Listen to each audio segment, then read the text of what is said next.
we'll start at the beginning with you then, Blair. How did you get into the turf care industry, and what attracted you? And was that always something that interested you? It didn't interest me to start with. I played a lot of golf through my sort of high school years, and was intrigued about, playing different golf courses and seeing different types of turf and the different qualities, that were delivered by, machinery and people and things like that. And so the more golf you played, the more courses you played, and the sort of different sites you got to see, and then just became interested in how they were achieved. And I did a sort of work placement through one of my last years of school on a golf course, and then sort of once I'd done that and sort of got an insight, or on the other side of the golf clubs, then became really, really interested in it.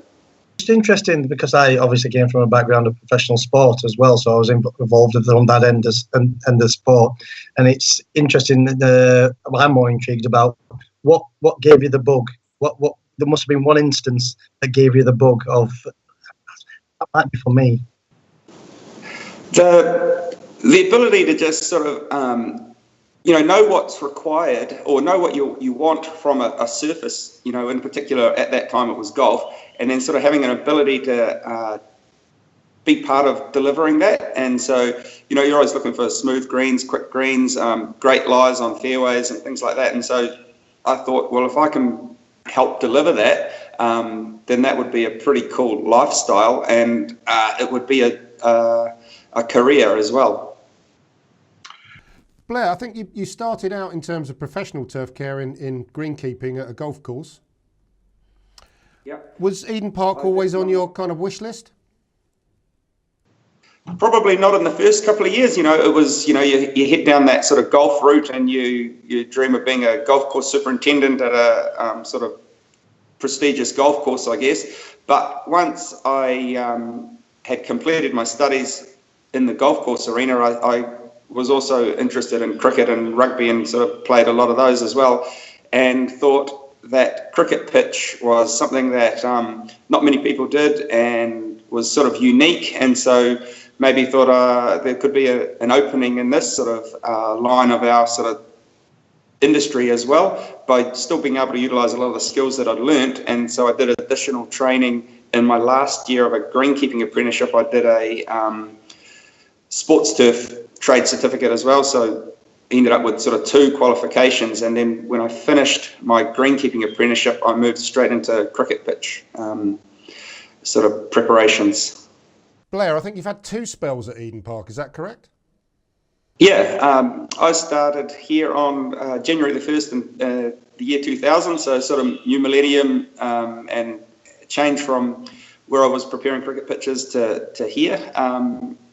Big difference, and I stayed here for 3 years doing cricket pitches here at Eden Park, and then I left in ended 2003 to work with the New Zealand Sports Turf Institute as a sports turf advisor, and I did that for 4 years.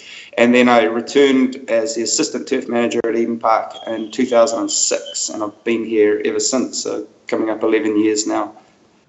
So you got promoted from within to your current role. Was that always something that you were building towards, or was that something that just kind of happened?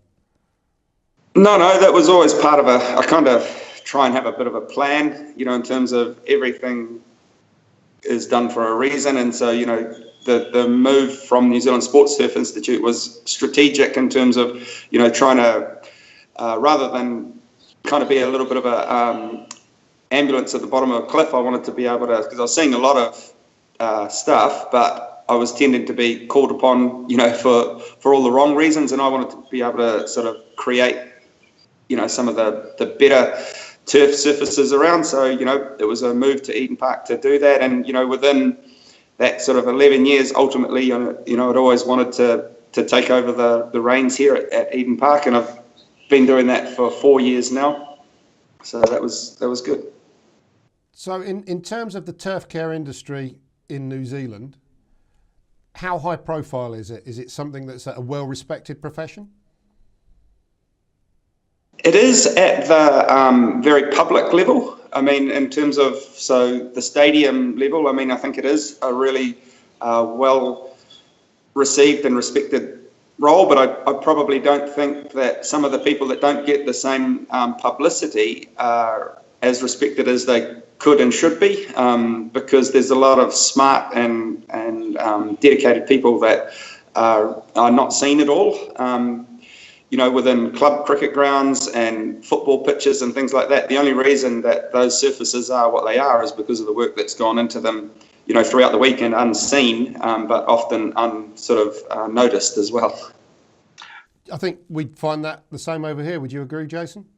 Yeah, recreational cricket is a massive thing in the UK, and participation rates have been falling over the past few years.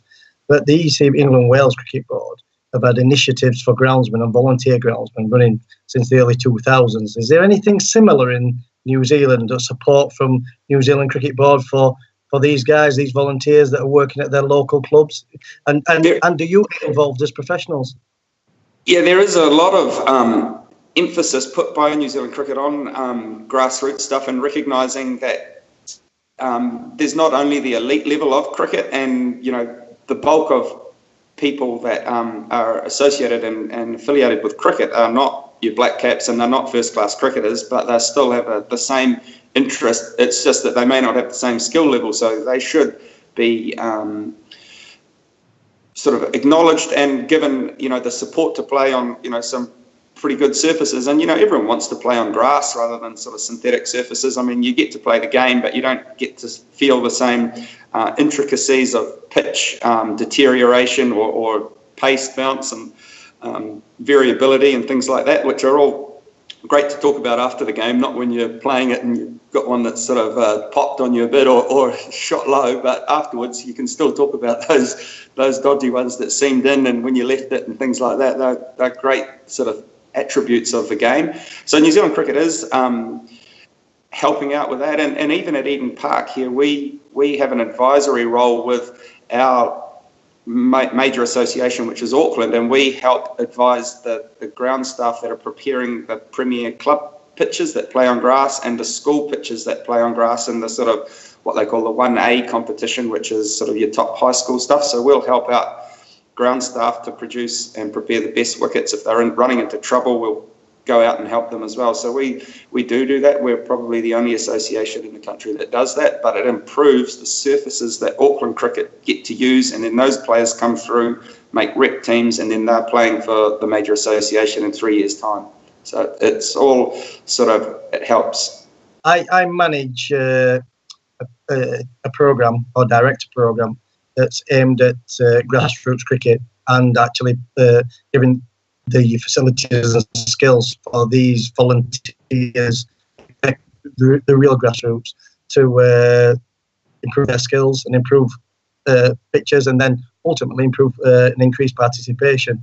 And we try to use the professionals as an aspirational target, these volunteers. So it's just interesting that you saying that you do the Premier League, which we have over here, the equivalent, and also what we will probably look at independent schools. But actually, we're trying to do, which we're still finding difficult, is actually to get to the next level, which is the real grassroots. And it looks like that you're in a similar position where at the minute, there's only your association whereas we're trying to get over 35, I think it's 39 county grounds association counties involved. So it's a big challenge for us and for the English and Wales Cricket Board going forward. So it's interesting that you have a similar issue. Yeah, and I think New Zealand Cricket would like that to be replicated in other areas of the country as well.